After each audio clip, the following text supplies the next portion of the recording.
Cittadella, città d'arte.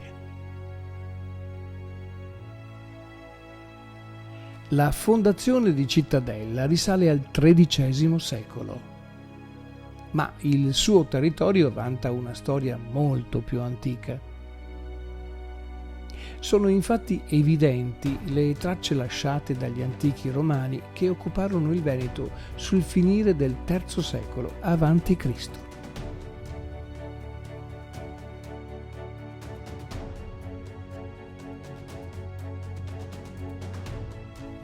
Al 148 a.C. risale la via Postumia che collegava Aquileia a Genova e percorrendo tutto il nord Italia.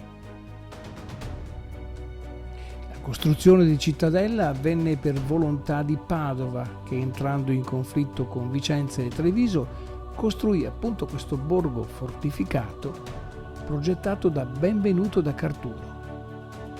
Una vera e propria città dalla pianta rotondeggiante, dotata di un proprio statuto e una autonomia di governo.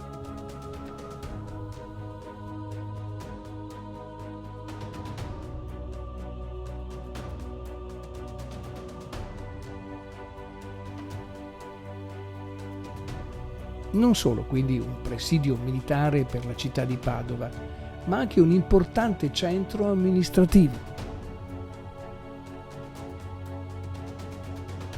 Con il tempo Cittadella seguì le sorti di Padova, passando dalla signoria di Ezzelino III da Romano a quella dei Carraresi, degli Scaligeri e ancora dei Carraresi.